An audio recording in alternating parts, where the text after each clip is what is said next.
우리 그동안 그 자리에서 앉아서 예배 드렸는데요. 다시금 그 자리에서 일어나셔서 하나님께 예배 드리도록 하겠습니다. 우리 좌우 앞뒤에 계신 분들과 예수님 부활하셨습니다 라고 말하며 성도의 교제를 나누겠습니다. 예수님 부활하셨습니다.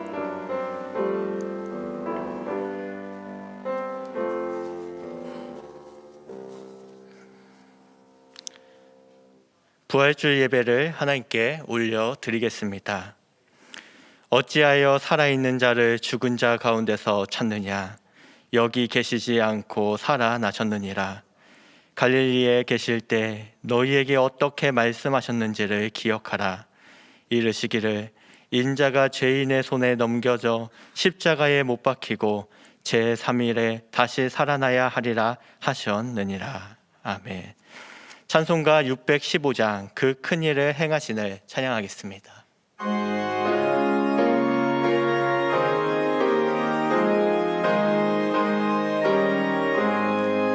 그 큰 일을 행하신 주께 영광, 이 세상을 사랑해 주오셨네. 우리 죄를 위하여 죽으시사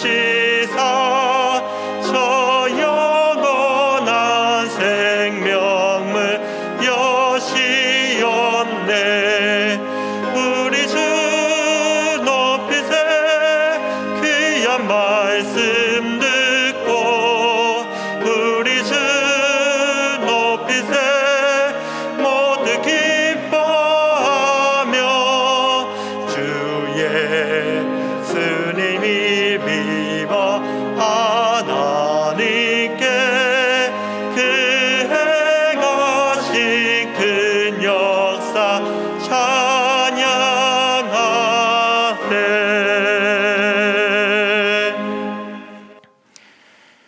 십자가를 지시고 죽으셨으나 사망 권세를 깨뜨리고 부활하신 주님, 찬양과 경배를 받으시옵소서.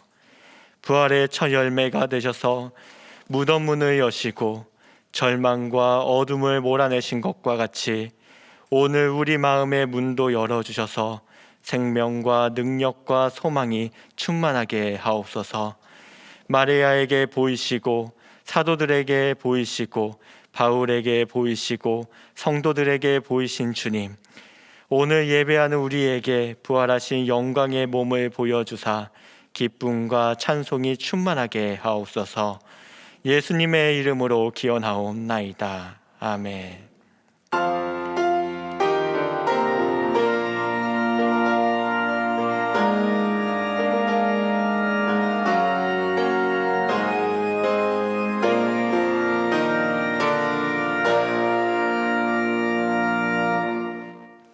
고백의 시간입니다. 지난 한 주간의 삶의 자리를 돌아보고 하나님 앞에 부끄럽고 연약했던 모습을 회개하며 기도하겠습니다.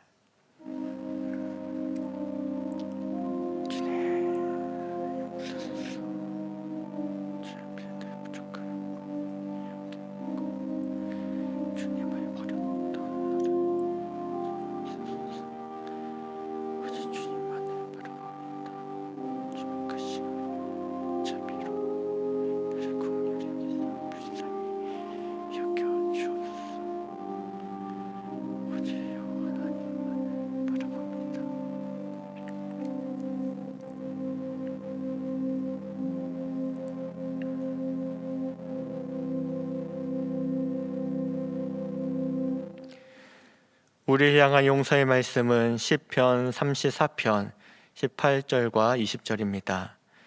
여호와는 마음이 상한 자를 가까이 하시고 충심으로 통회하는 자를 구원하시는도다. 그의 모든 뼈를 보호하시며 그 중에서 하나도 꺾이지 아니하도다. 아멘. 사랑의 하나님께서 우리의 모든 죄를 용서하여 주셨습니다. 그 크신 은혜에 감사하며 찬송가 618장을 함께 찬양하겠습니다.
성시교동문 133번 부활절 1번입니다. 하나님께서 그를 생명의 고통에서 풀어 살리셨으니 우리 주 예수 그리스도로 말미암아 우리에게 승리를 주시는 하나님께 감사하노니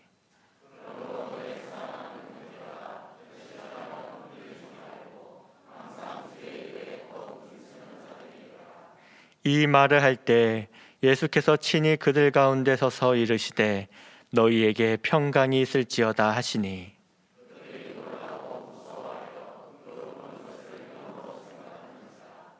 예수께서 이르시되 어찌하여 두려워하며 어찌하여 마음에 의심이 일어나느냐.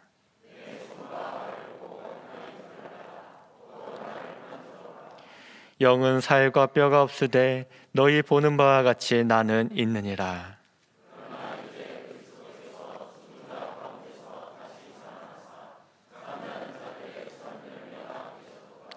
예수께서 이르시되 나는 부활이요 생명이니 나를 믿는 자는 죽어도 살겠고 무릇 살아서 나를 믿는 자는 영원히 죽지 아니하리니 이것을 내가 믿느냐.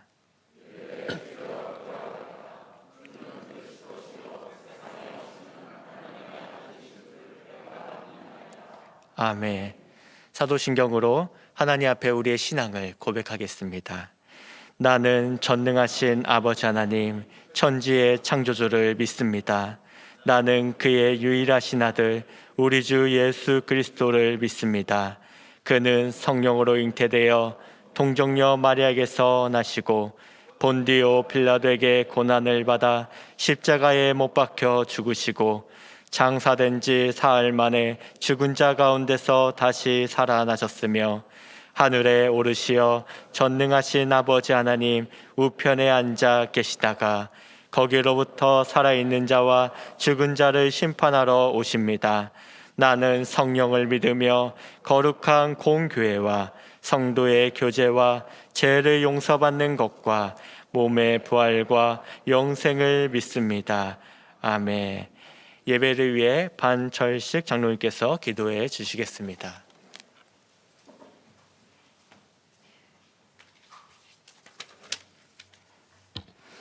할렐루야.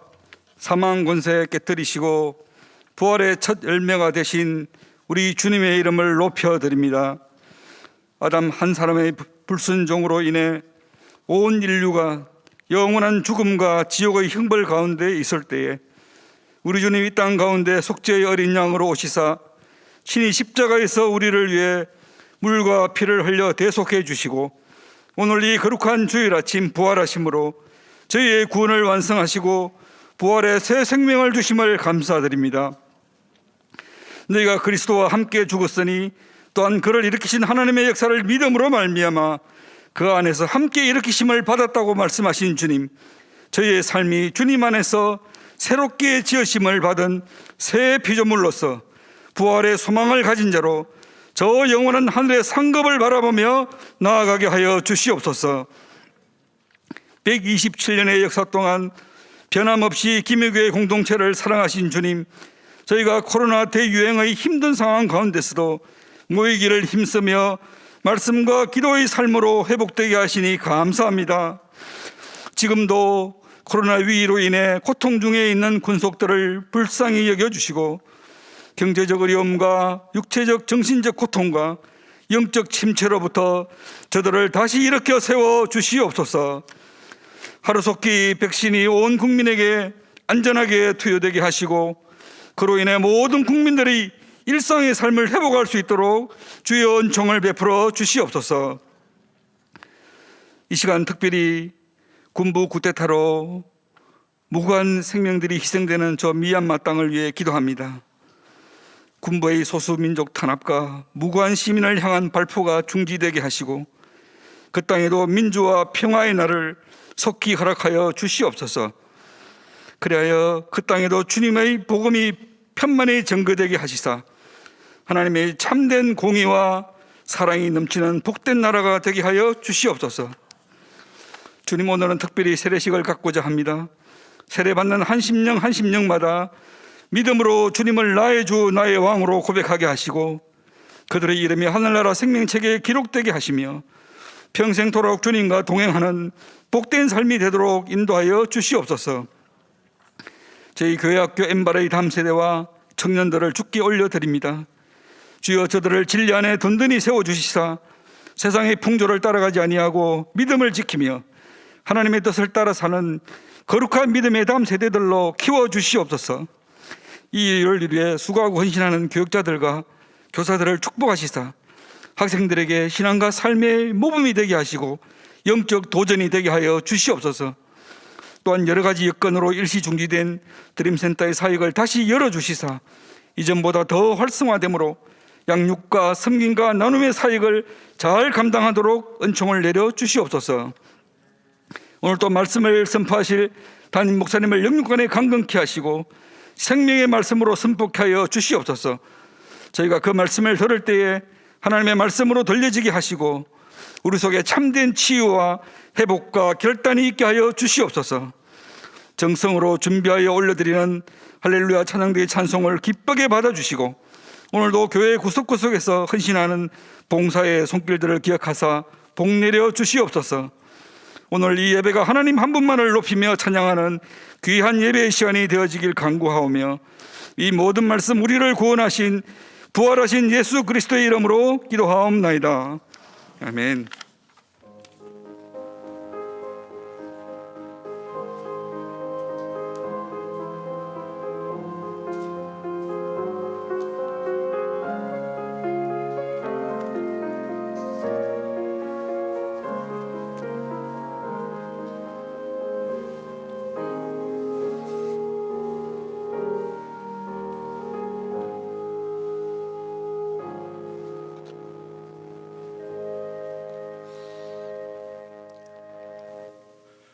세례식을 거행하겠습니다. 오늘 3부 예배에 세례 받으실 분들은 7분이 되겠습니다. 제가 그 성함을 부를 때 한번 자리에서 일어서 주시기를 바랍니다.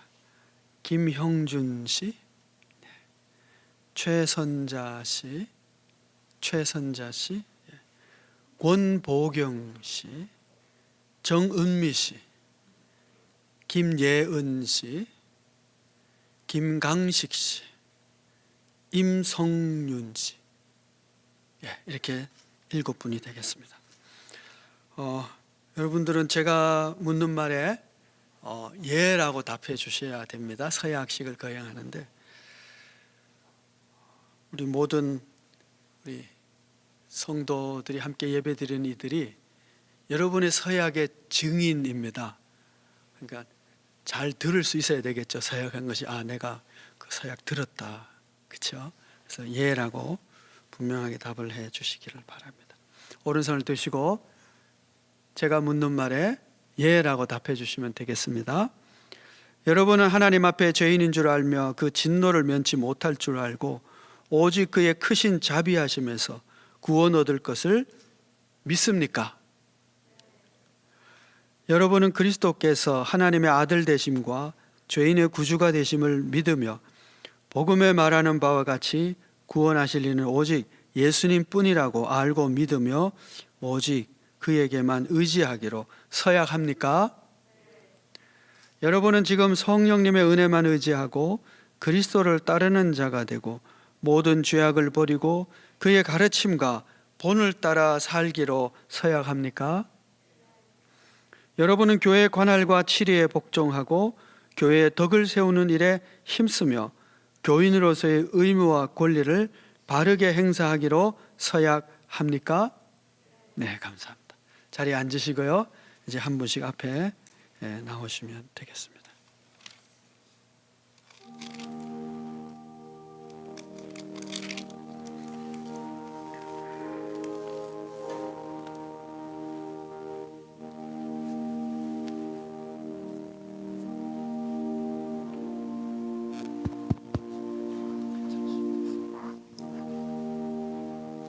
함께 기도하겠습니다. 주 예수를 구주로 믿는 김형준에게 내가 성부와 성자와 성령의 이름으로 세례를 주노라. 아멘. 자리 가시면 되겠습니다.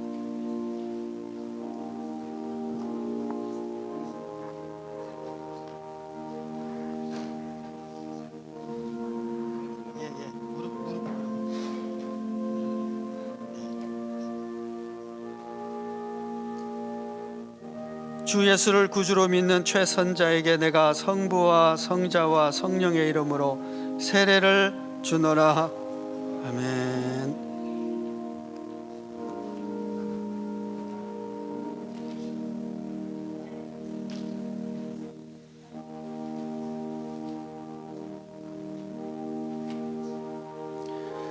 주 예수를 구주로 믿는 김권보경에게 내가 성부와 성자와 성령의 이름으로 세례를 주노라.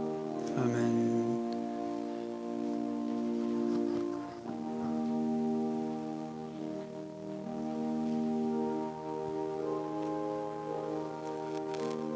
주 예수를 구주로 믿는 정은미에게 내가 성부와 성자와 성령의 이름으로 세례를 주노라.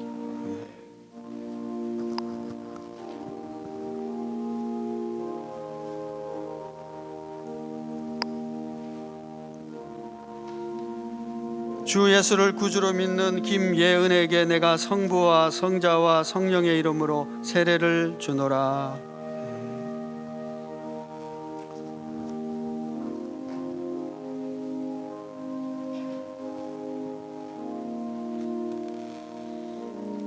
주 예수를 구주로 믿는 김강식에게 내가 성부와 성자와 성령의 이름으로 세례를 주노라.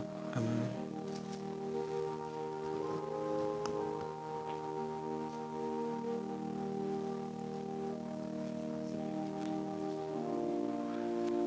주 예수를 구주로 믿는 임성윤에게 내가 성부와 성자와 성령의 이름으로 세례를 주노라.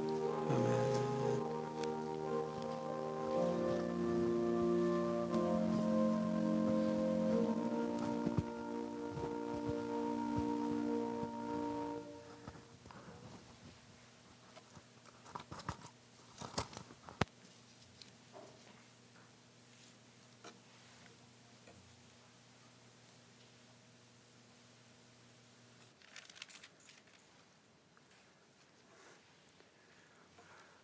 우리 김해교회 성도님들 오른손을 들고 서약을 해 주시면 고맙겠습니다.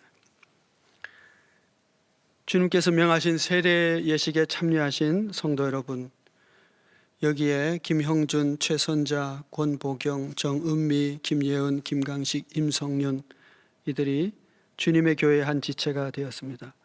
여러분은 이들이 주님 안에서 성령님의 인도하심에 따라 믿음의 장성한 분량이 이르도록 기도로 돕고 사랑으로 돌보아 주시겠습니까? 예, 감사합니다. 손을 내려주시기 바랍니다. 이제 한번 기도하겠습니다. 은혜로우신 아버지 하나님, 오늘 7분의 주께서 창세전에 예정하시고 부르신 이들을 그리스도 보혈의 권능 아래 믿음으로 그 신앙을 고백하게 하시고 성령으로 인쳐주사 주님의 교회의 한 지체가 되게 하여 주시니 감사합니다. 이 믿음이 주로부터 온 것이기에 날마다 믿음이 더 풍성하게 성장하고 자라게 하여 주시며 예배와 섬김과 헌신으로 하나님의 주신 사명을 잘 감당하는 이들 되게 하시며 영원한 하나님의 나라에 도달할 때까지 성령께서 인도하여 주시고 진리의 말씀 위에 굳게 서게 하시고 천군 천사를 통하여 보호하여 주시고 그리하여 평생 하나님을 찬송하며 감사하며 살아가는 복된 날들이 되게 하여 주옵소서. 저희와 함께 한 지체가 되어 교회를 섬기게 되고 한 교회를 이루게 되어사오니 주께서 더욱 이들을 강건케 하여 주시고 복 내려 주시며 성도의 교제 안에서 하나님의 의를 이루어가게 하여 주옵소서. 예수 믿기 전보다 이제 예수 믿고 구원받고 세례받고 교회 지체가 되므로 그의 평생의 삶이 더 복되고 하나님께서 복 주심을 주변의 모든 이들이 보고 알아 하나님께 영광을 돌려드릴 수 있는 이 모든 이들이 되게 하여 주옵소서. 예수 그리스도의 이름으로 기도하옵나이다. 아멘. 김형준, 최선자, 권보경, 정은미, 김예은, 김강식, 임성윤, 이분들은 본 대한예수교 장로회 김해교회 세례교인 된 것을 내가 성부와 성자와 성령의 이름으로 선포하노라. 아멘. 하나님의 은총이 함께 하시기를 기원하는 바입니다. 잠깐 축복하고 축구하는 시간 갖겠습니다. 한 분 자리에서 일어서 주시기 바랍니다. 여러분 박수로 우리 집사님을 환영해 주시기 바랍니다.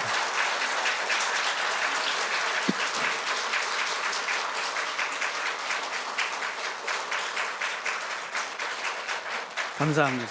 자리에 앉으셔도 되겠습니다.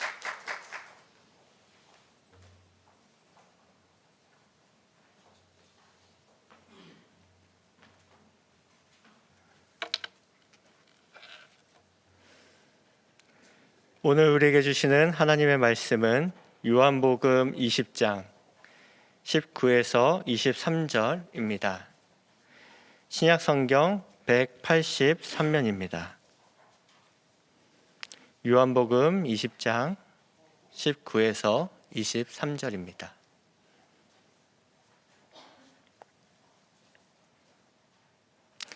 우리 다 함께 봉독하도록 하겠습니다. 이날 곧 안식 후 첫날 저녁 때에 제 아들이 유대인들을 두려워하여 모인 곳에 문들을 닫았더니 예수께서 오사 가운데 서서 이르시되 너희에게 평강이 있을지어다. 이 말씀을 하시고 손과 옆구리를 보이시니 제 아들이 주를 보고 기뻐하더라. 예수께서 또 이르시되 너희에게 평강이 있을지어다. 아버지께서 나를 보내신 것 같이 나도 너희를 보내노라. 이 말씀을 하시고 그들을 향하사 숨을 내쉬며 이르시되 성령을 받으라. 너희가 누구의 죄든지 사하며 사하여 질 것이요 누구의 죄든지 그대로 두면 그대로 있으리라 하시니라. 아멘. 할렐루야. 차양대 차양우 담임 목사님께서 말씀 선포해 주시겠습니다.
좋은 찬송 잘 준비해 주셔서 찬양해 주셔서 감사합니다.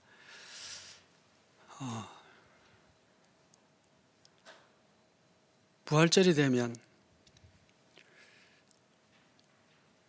어머니께서 흰 치마 저고리를 입으시고 새벽이 되면 억지로 자고 있는 저를 깨워서 먼 거리에 있는 학교 운동장으로 부활절 예배드리러 가던 기억들이 납니다.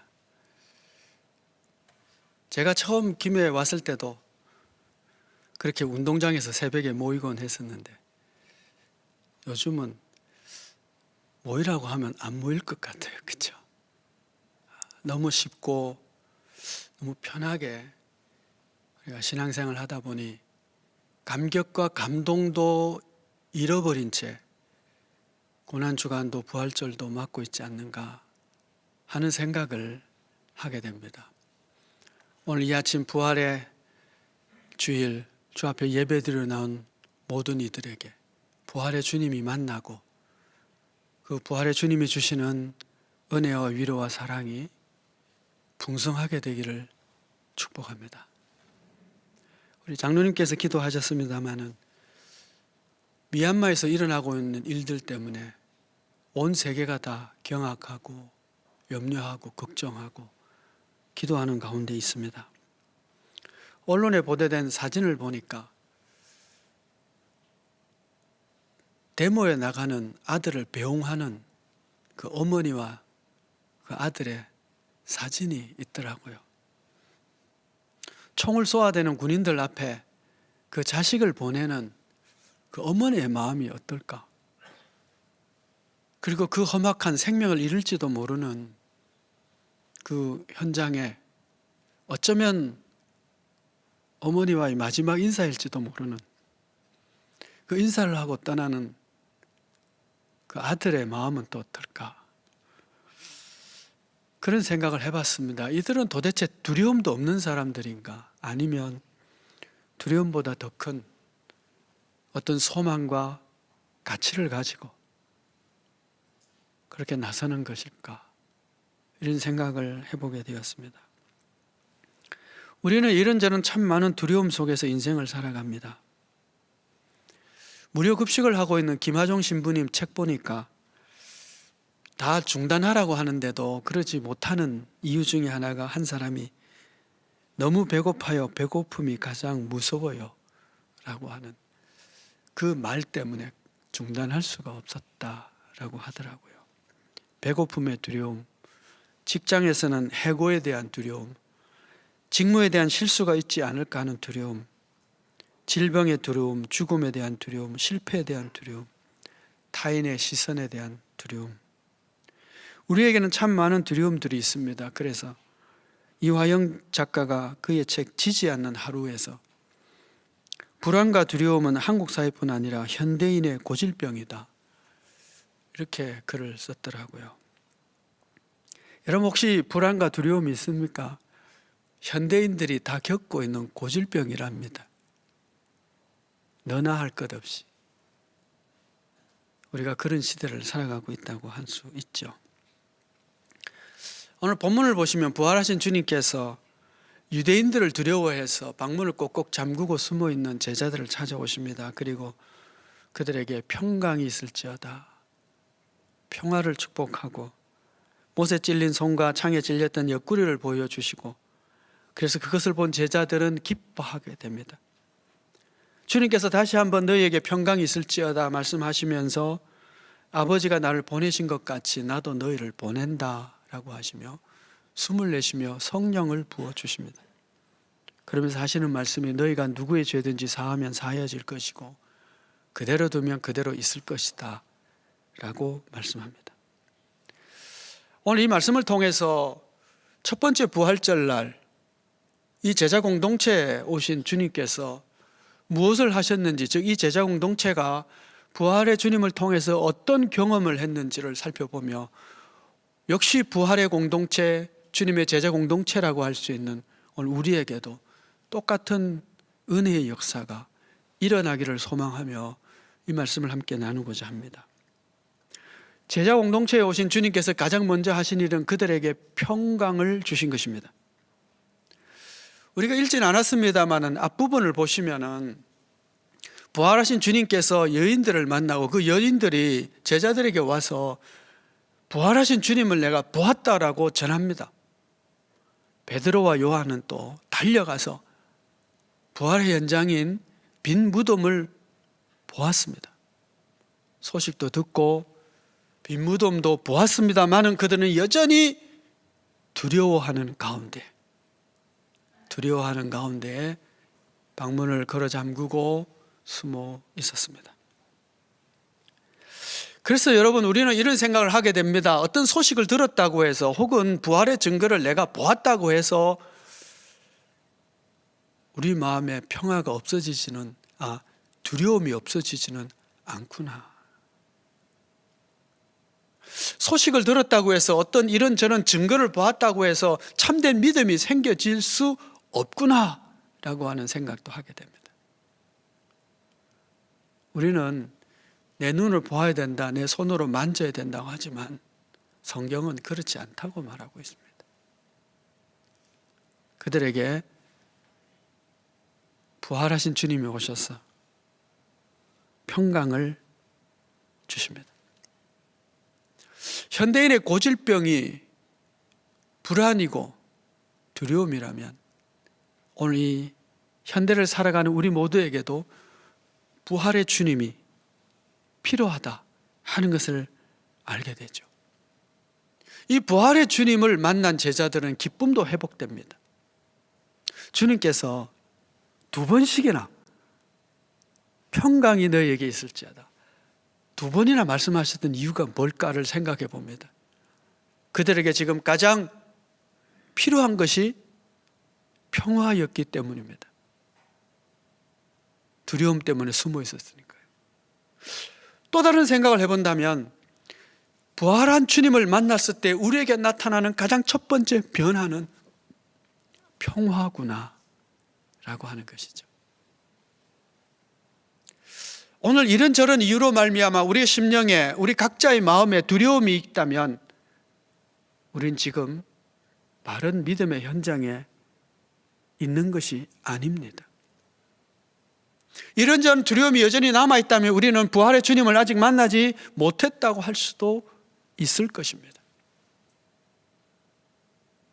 오늘 부활의 주님이 우리 심령에 오신다면, 우리 가운데 오신다면 이 평화가, 세상이 뺏을 수 없는 평화가 회복될 것이고 그와 더불어 기쁨도 회복될 줄 믿습니다. 그러니 여러분, 이 아침에 하나님께 기도하고 갈망하시기를 바랍니다. 어떤 종류의 두려움이든지, 경제적인 것인지 육체적인 것인지 관계적인 것인지 미래에 대한 것인지 어떤 두려움이라도 부활의 주님은 그 모든 두려움을 사라지게 하시고 하늘의 평화를 누리게 하여 주실 줄 믿습니다. 믿음의 사람들에게 나타나는 가장 큰 변화는 평화입니다. 이 평화가 오늘 예배 자리에 있는 모든 이들의 심령에 가득하기를 축복합니다. 부활하신 주님께서 제자 공동체에 오셔서 2번째로 하신 일은 그들에게 사명을 주신 일입니다. 21절 말씀을 보시면 예수께서 또 이르시되 너희에게 평강이 있을지어다 아버지께서 나를 보내신 것 같이 나도 너희를 보내노라. 아멘. 이렇게 말씀합니다. 이 말씀을 보시면 이런 겁니다. 하나님께서, 아버지께서 이 땅에 예수 그리스도를 보내셨습니다. 그리고 이제 예수님께서는 제자들을 다시 보내는 것입니다. 이 보낸다라고 하는 단어의 라틴어가 미시오입니다. 여러분이 잘 아는 미션이라고 하는 단어죠.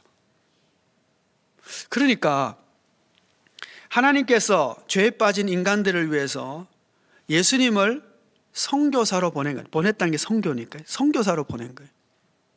그리고 예수님께서는 제자들을 다시 이 땅에 선교사로 보내는 것입니다.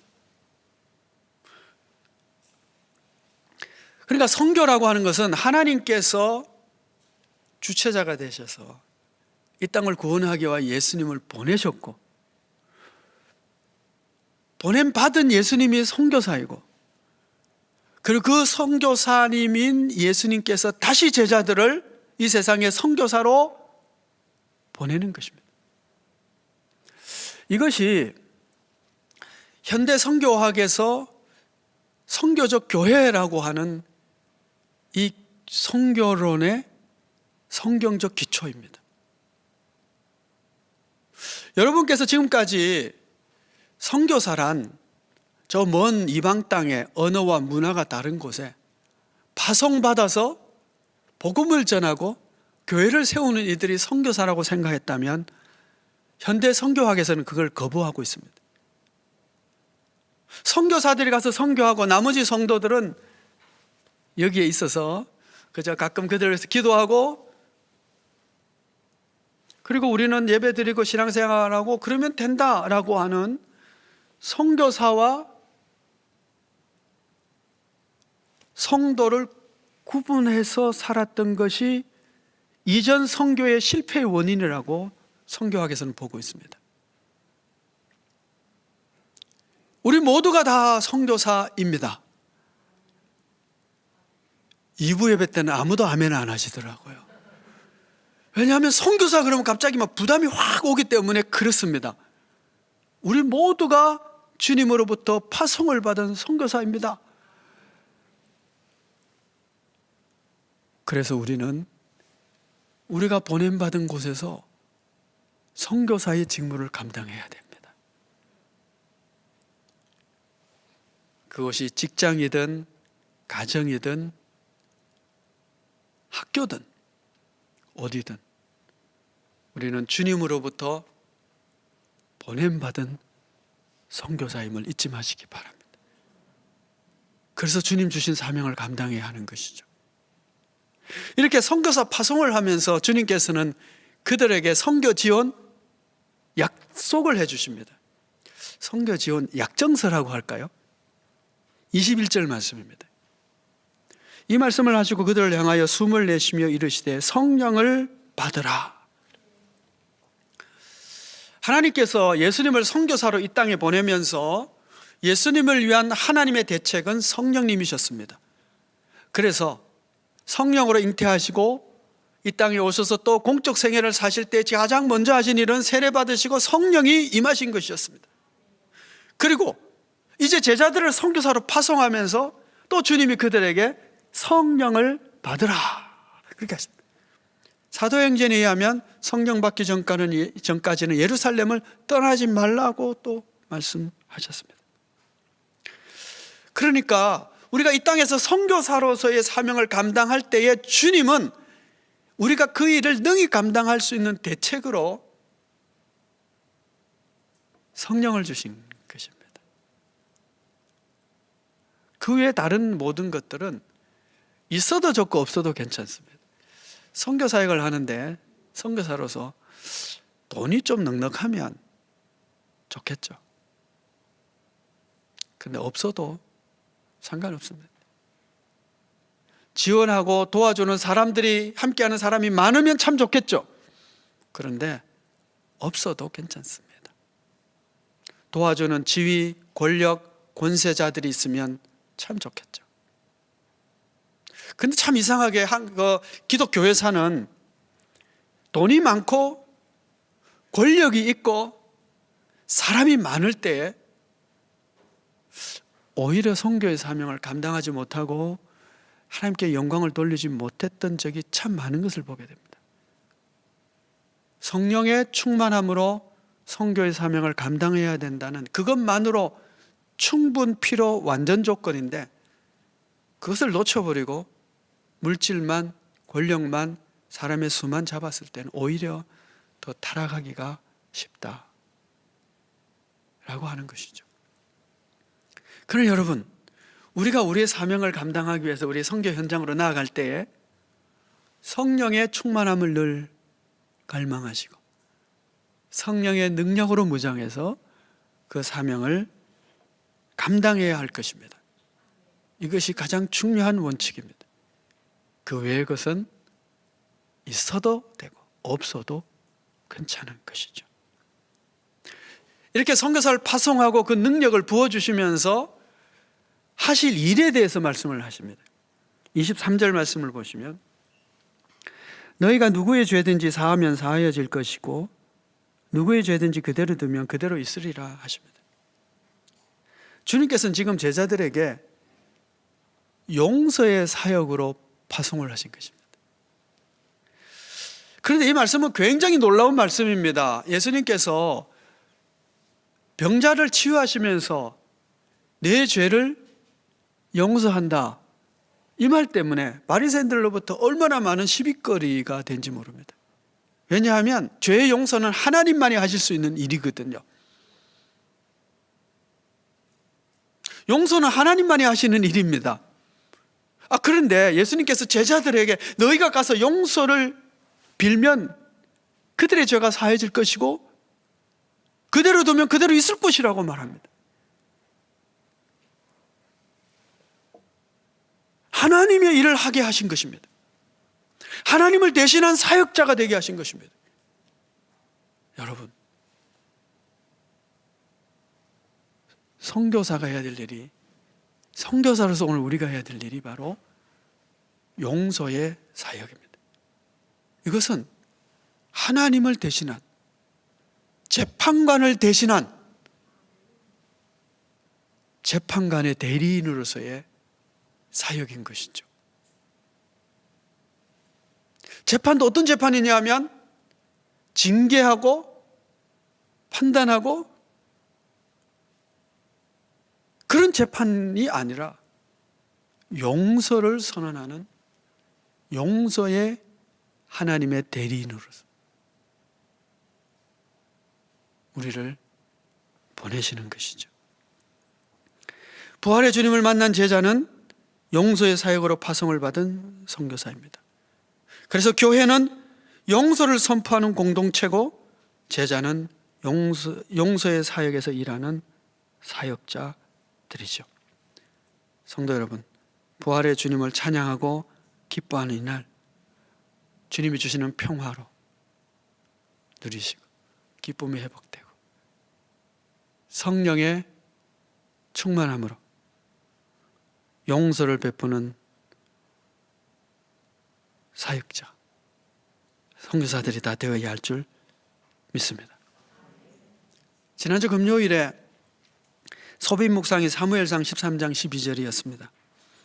사울 왕이 블레셋과 전쟁을 하는데 블레셋 군대가 너무 수가 많고 그 수를 본 이스라엘 사람들이 겁을 먹고 도망을 가고 숨고 흩어지는 가운데 이 사울 왕이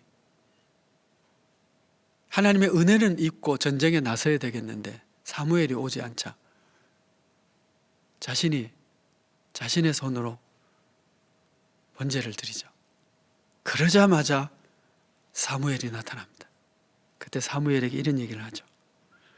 블레셋 사람들이 나를 치러 길갈로 내려오겠거늘 내가 여호와께 은혜를 간구하지 못하였다 하고 부득이하여 번제를 드렸나이다. 지난 금요일 묵상은 내용은 이런 것이었습니다. 사울이 지금 왕으로서 해서는 안 되는 일을 했습니다. 마찬가지로 다윗도 제사장 외에는 먹지 못하는 진설병을 먹었고 같이 있는 자들에게 나누어 줬습니다. 사울 왕도 어겼고 다윗 왕도 어겼는데 왜 다윗 왕은 그냥 두고 사울 왕은 그 왕위를 뺏어버린 것일까? 라고 하는 것이죠. 너무 친다윗적이지, 그렇죠? 사무엘 상하가 너무 친다윗적이에요. 여러분, 이것이 왕과 도망자의 차이입니다. 사울은 왕이었고 다윗은 도망자, 연약한 자였거든요. 여러분, 가끔씩 세상 사람들은 똑같은 짓을 해도 가만두면서 나는 하나님이 그냥 안 두는 이런 경험들 가끔씩 하시죠? 안 하면 이상합니다. 이래야 정상입니다, 여러분. 하나님은 세상 사람과 우리를 다르게 취급하십니다. 그래서 우리가 거룩해져야 돼요. 평신도와 성직자를 하나님은 다르게 취급하십니다. 그래서 더 조심하고 거룩하게 살아요. 권력자와 도망자는 하나님이 다르게 취급하십니다. 그래서 사울 왕은 반드시 율법을 지켜야 될 사람이었죠. 근데 조금 다르게 생각을 해보려고 합니다. 사울 왕이 하나님의 은혜를 구하기 위해서 번제를 드립니다. 백성들은 도망을 가고 언제 적이 쳐들어올 줄 모르고, 사무엘은 안 오고, 적어도 하나님의 은혜는 받아야 되겠고, 이 답답한 가운데서 번제를 드린 거예요. 적어도 사울 왕에게는 믿음이 있었어요. 어떤 믿음? 이 하나님의 나라, 이 이스라엘은 하나님이 도와주셔야만 이 전쟁에서 승리할 수 있고, 우리는 하나님의 이름으로 싸우는 군대다. 그런 믿음은 있었던 거예요. 괜찮은 믿음 아닙니까? 참 좋은 믿음이죠. 그런데 왜? 그는 왕으로 해서는 안 되는 번제를 하나님께 드렸을 거예요. 너무 답답했어. 그러시면, 그렇죠? 사울 왕은 두려웠던 것입니다. 사람들이 왕을 세울 때 요구한 이유는 우리를 대신해서 전쟁에 나가서 우리를 지켜주기를 원합니다. 백성들의 사울 왕에 대한 기대가 있었습니다. 첫 번째 왕이잖아요. 백성들의 기대를 혹시 무너뜨리지 않을까라고 하는 염려, 걱정, 두려움이 그에게 있었습니다. 이 전쟁에서 지면 어떡할까 하는 그런 두려움이 있었습니다. 적은 너무 강하고 나는 너무 약하고, 그래서 이 전쟁에서 지면 사람들이 나를 왕으로 세운 그 사람들이 나를 어떻게 평가할까라고 하는 두려움이 있었습니다. 그 두려움이 하나님에 대한 두려움보다 더 컸던 거예요. 여러분, 우리는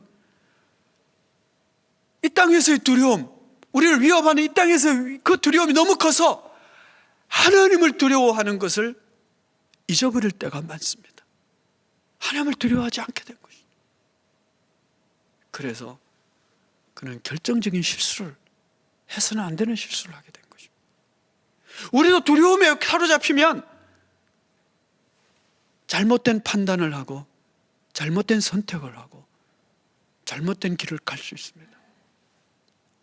그래서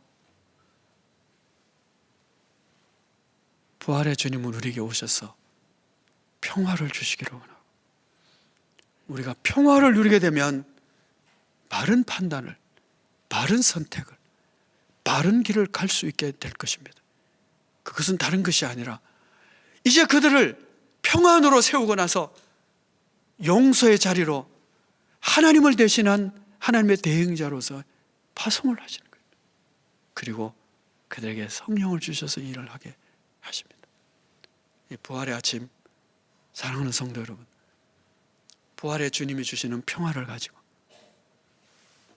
성령의 충만함을 받아 우리가 보냄받은 각각의 선교의 현장에서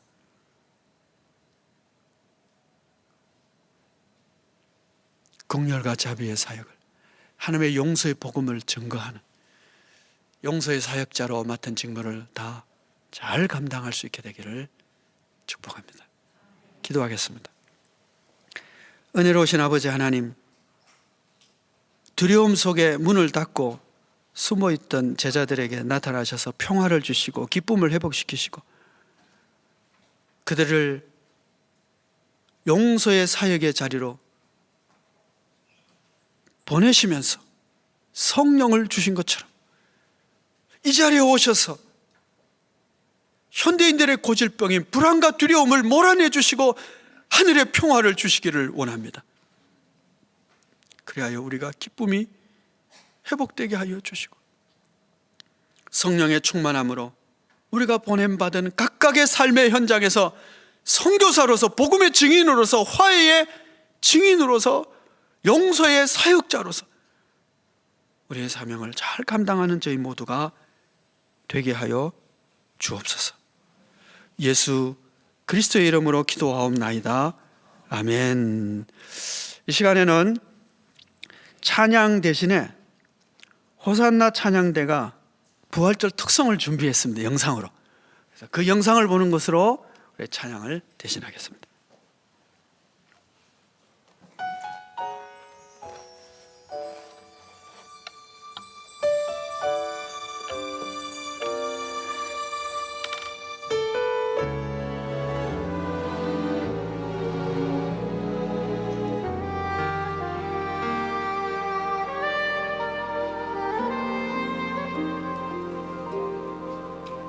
잊을 수 없는 하나님의 사랑, 날 살리시려고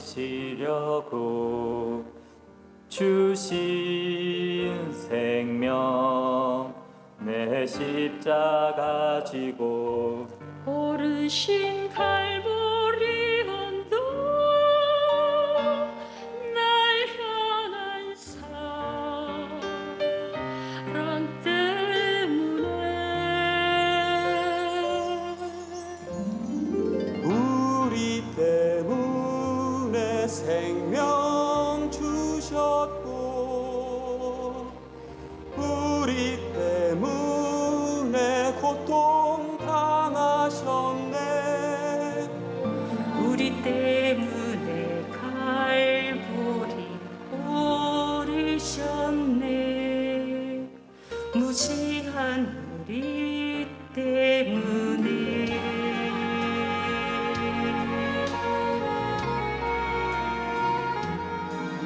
나는 보았네 이 묻은 십자가, 날 구하시려고 흘린 사랑, 나를 바라보시며 흘리신 용서의 눈물,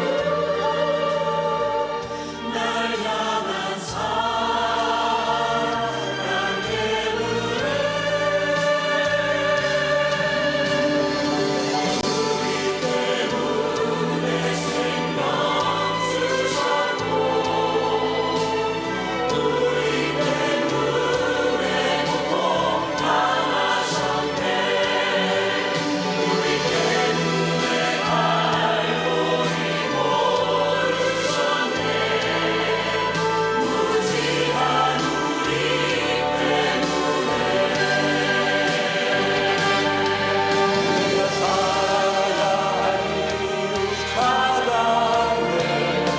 나의 삶을 모두 주께 드리노라. 그가 나를 모든 것 주셨듯이 나의 삶을 주께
기도하겠습니다. 은혜로우신 아버지 하나님, 지난 한 주간도 고난 주간으로 말씀과 기도의 시간들을 갖게 하시고 주께서 부활한 이날 아침 주 앞에 나와 예배드리게 해주시니 감사합니다. 저희가 주께 예배드리며 또한 예물을 준비하여 나아갑니다. 저희가 드린 예배와 예물을 받아 주시옵소서. 감사하며 헌신하는 모든 이들 위해 복의 복을 더하시고 심령을 강건케 하시고 가정을 평화롭게 사랑으로 넘치게 하여 주시고 직장의 수고가 복된 열매로 넘치게 하여 주옵소서. 예수 그리스도 이름으로 기도하옵나이다. 아멘. 지금은 우리 주 예수 그리스도의 은혜와 하나님의 크신 사랑과 성령의 교통하심이 용서의 사역으로 보내시면서 성령 주시고 평화를 주셨기에 이제 이 사역의 현장으로 파송받는 선교사 된 우리 모든 형제자매들 위해 영원토록 함께 하옵시기를 축원하옵나이다.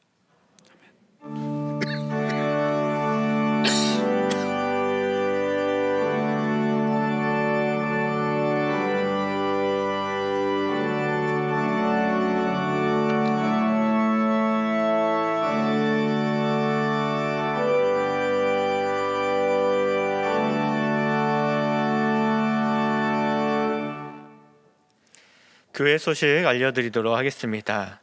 오늘은 부활 주일입니다. 부활의 소망과 기쁨을 누리며 살아가시기 바라고요. 오늘 말씀을 기억하면서 부활하신 주님을 위해 선교사로서 용서의 삶을 살아가시길 간절히 바랍니다. 주일 저녁 찬양 예배는 신명기 말씀 성경 공부를 계속 진행 중에 있습니다. 관련 자료는 밖에 나가시면 안내석과 비치되어 있고요. 그리고 홈페이지에서도 자료를 다운받을 수 있게 이렇게 올려 놓았습니다. 사회적 거리두기가 4월 11일까지 연장되었습니다. 자세한 내용은 주보를 참고하시기 바랍니다.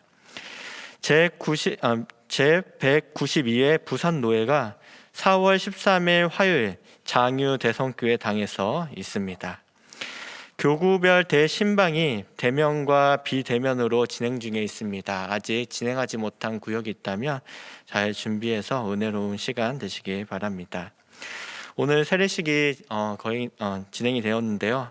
우리 세례 받으신 분들을 위해서 신앙생활 잘 할 수 있도록 기도 부탁드립니다. 2021년 교회 수첩이 만들어졌습니다. 각 구역장님들과 그다음에 건찰님들은 구역별로 수령하셔서 이제 나눠주시길 바랍니다. 창립 127주년 교회의 날 기념 코로나 극복 이웃 돕기 헌금을 우리가 준비하려고 합니다. 교회 생일날 감사 헌금으로 드렸던 것을 우리가 코로나 극복 이웃 돕기 헌금으로 드리려고 하는데요. 목표는 127명의 가정에게 10만 원씩 전달을 하는 겁니다. 그래서 참여 방법은 1구자 5천 원인데 10구자 하셔도 되고요. 100구자 하셔도 되고요. 그렇게 우리 코로나 가운데 힘들어하는 우리 이웃들에게 우리 교회 날, 교회 생일을 맞이하여서 우리의 사랑을 전하는 그런 시간들이 되었으면 좋겠습니다. 장로 임직식이 4월 18일 셋째 주일에 주일 저녁 찬양 예배 시에 있습니다. 강홍중 지사님께서 장로로 피택 되셨는데요. 많이 축하 부탁드립니다. 헌금함이 정리되었습니다. 이름표가 이제 가나다 순으로 정리되어서 이제 이름 이렇게 찾으셔서 이름 밑에 있는 봉투를 가져가시면 되고요. 4월 이후에 헌금 봉투를 처음 사용하시는 분들은 헌금 날짜 밑에 이제 자기 이름이 이렇게 기록되어 있습니다. 그래서 그곳에서 봉투를 수령해 가시면 됩니다. 2021년 김해시 기독교 연합 주최 부활절 연합 예배가 4월 4일 오늘 오후 3시에 김해 중앙교회 당에서 있습니다. 경남 생명의 전화 제30기 시민 상담 봉사자 교육과정이 실시하려고 합니다. 그래서 관심 있으신 분들은 주보에 있는 연락처에 연락하셔서 많이 참여하시면 좋을 것 같습니다.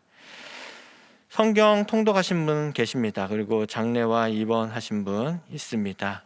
기도와 위로 부탁드립니다. 김해 시민을 축복하는 기도를 이 시간 함께 드리도록 하겠습니다. 기도하겠습니다. 축복하오니 그의 가정과 일터에 복을 내려 주옵소서. 유림을 축복하오니 그의 가정과 일터에 복을 내려 주옵소서. 인이 축복하오니 그의 가정과 일터에 복을 내려 주옵소서. 예수님의 이름으로 기도합니다. 아멘. 김해교회 3.1운동 실천 캠페인을 함께 제창하도록 하겠습니다. 매일 3장 성경 읽기, 매일 3명 축복하기, 매일 3가지 감사하기. 이번 주 암송 말씀은 마태복음 5장 1절에서 고린도 전서 13장 1절에서 13절까지 말씀입니다. 우리 함께 읽든지 암송하든지 하겠습니다. 내가 사람의 방언과 천사의 말을 할지라도 사람이 없으면 소리나는 구리와 울리는 꽹과리가 되고, 내가 예언하는 능력이 있어 모든 비밀과 모든 지식을 알고 또 산을 옮길 만한 모든 믿음이 있을지라도 사랑이 없으면 내가 아무것도 아니요. 내가 내게 있는 모든 것으로 구제하고 또 내 몸을 불사르게 내줄지라도 사랑이 없으면 내게 아무 유익이 없느니라. 사랑은 오래 참고 사랑은 온유하며 시기하지 아니하며 사랑은 자랑하지 아니하며 교만하지 아니하며 무례히 행하지 아니하며 자기의 유익을 구하지 아니하며 성내지 아니하며 악한 것을 생각하지 아니하며 불의를 기뻐하지 아니하며 진리와 함께 기뻐하고 모든 것을 참으며 모든 것을 믿으며 모든 것을 바라며 모든 것을 견디느니라. 사랑은 언제까지나 떨어지지 아니하되 예언도 패하고 방언도 그치고 지식도 패하리라.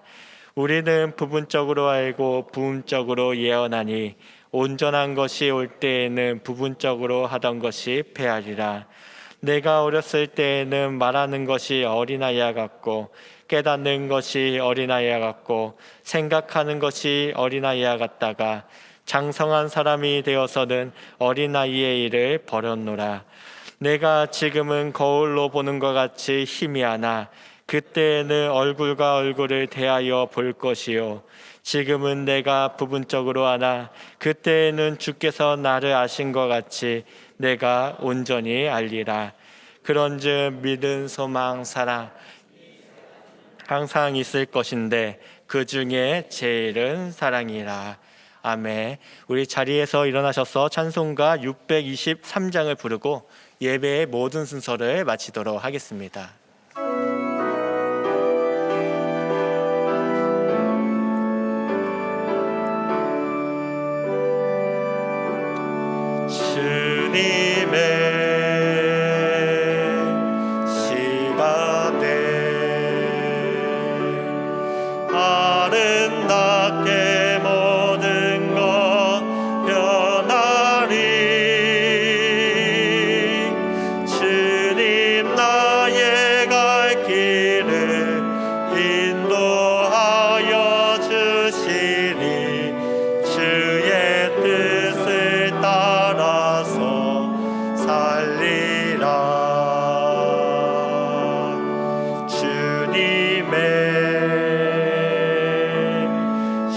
시간에